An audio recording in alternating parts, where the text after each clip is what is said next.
Weekend, they celebrated with a win over Norwich, thanks to a brilliant individual goal by Rod Wallace. Manchester United made sure of second place with a 3-1 win over Spurs. Gary Lineker was the Tottenham scorer. Sheffield Wednesday will join United in the UEFA Cup next season.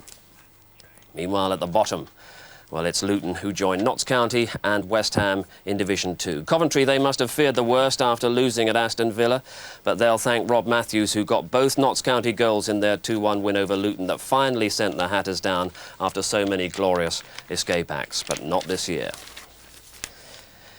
In Division 2, Middlesbrough join Ipswich in the Premier League next season. After a magnificent 10-man fight back at Wolves, Paul Wilkinson got the crucial winner to send Lenny Lawrence's side up at the expense of Derby County. They must settle for a place in the playoffs, despite beating Swindon. And we're still, of course, waiting that Blackburn Rovers result at Plymouth, but Rovers leading by 3-1 in the closing minutes. At the bottom, Brighton and Port Vale are relegated. Their fate was sealed by defeats today, and Plymouth will join them if their result with Blackburn remains the same, or if they go down to Blackburn. That's because Oxford beat Tranmere and Kevin Keegan's Newcastle had that battling win at Leicester. In Division 3, Phil Holder's Brentford go up from Division 3 after beating Peterborough, and with Birmingham beaten at Stockport, Brentford go up as champions. The 4 sides in the playoff places this morning, they stayed there, but Huddersfield's win lifts them to 3rd. And at the bottom, Bury's 2-0 defeat at Preston means that they're the 4th team relegated to Division 4, where they'll join Shrewsbury, Torquay and Darlington. And in Division 4, Burnley already confirmed as champions. They were beaten 2-1 by Wrexham today. They'll be promoted along with Rotherham and Mansfield. Rotherham drew 1-1 today with Chesterfield, and Mansfield beat Rochdale 2-1. Blackpool, after their 2-0 defeat at Lincoln, have to settle for a playoff place.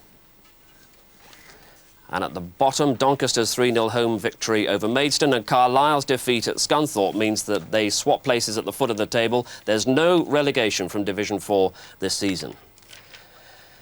But that doesn't mean that there's no side heading in the opposite direction, and that's Colchester up from the GM Vauxhall Conference. They'll return to the Football League next season after an absence of 2 seasons. This follows their easy 5-0 victory over bottom club Barrow.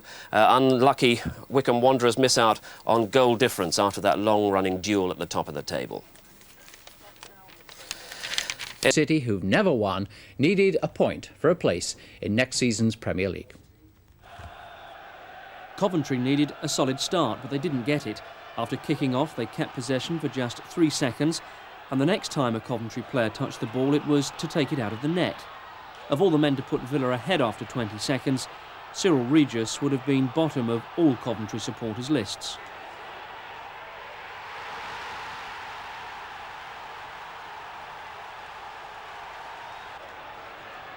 Villa's second came from the sort of attacking run that should take Tony Daly to Sweden as part of England's European Championship squad. Regis was there again for the cross, but Dwight York was fractionally ahead of him. At Meadow Lane, Luton, needing a win over Notts for a chance for a Premier League place, went ahead on 17 minutes. After Pembridge's long throw and Harford's knockdown, Julian James rifled them in front.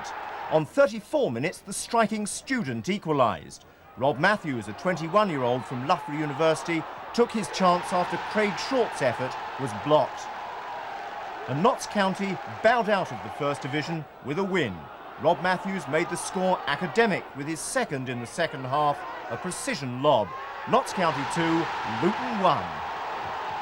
West Ham are relegated. Really been one to show his emotions, but as he collected his Manager of the Month award today, even the Sergeant Major of soccer must have had a few butterflies. But his Derby side controlled the game. This was just about the only Swindon excursion.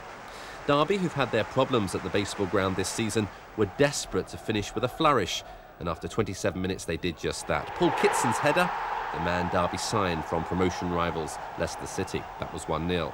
And Derby really should have had it all wrapped up by half-time. Tommy Johnson, another mid-season signing, was buzzing all over the pitch. He had 2 bites at this one, but couldn't find the finish. 1-0 at half-time then, and the cheers that echoed around the ground must have got through to the players. Other results were going their way. Derby were on course for automatic promotion, and they were playing some of their best football of the season. But Derby, who'd looked safe all afternoon, suddenly got a fit of the jitters at the back. Fortunately, the gods were on their side and the ball stayed out. And then Steve Sutton was called into action as well, another Mickey Hazard shot. Derby then got a second goal. Tommy Johnson was the scorer, a reward for all his hard work through the afternoon. The injury as he finished looked bad, but he got up and played on. Derby winning by 2-0. But in the dying minutes, Swindon pulled one back. Mickey Hazard was the scorer, but it was too late for them. Derby did all they could, but they had to rely on Leicester and Middlesbrough not winning. At the baseball ground, Derby 2, Swindon 1. Plenty of support, plenty of passion and opportunities for either side. Newcastle showing first, Brock's shot taking a deflection, but Muggleton was able to spare Leicester an early deficit. Leicester's first chance fell to David Oldfield. He prospered from a goalmouth scramble, but shot wide. Newcastle were even closer shortly after. Former Forest winger Franz Carr set up Peacock. This time, the bar saved Leicester. But the let-offs were forgotten when Steve Thompson's back pass handed Peacock the first goal of the game, inadvertently given and neatly taken.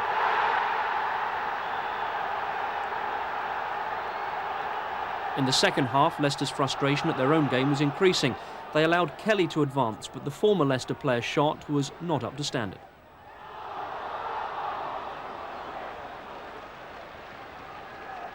Newcastle had the next chance, a curling effort from Carr, which promised but then failed due to Muggleton's agility.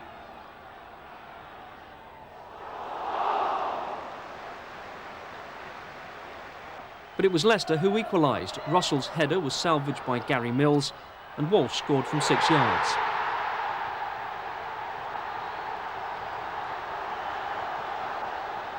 He scored again in the final minute, but this time in the wrong net.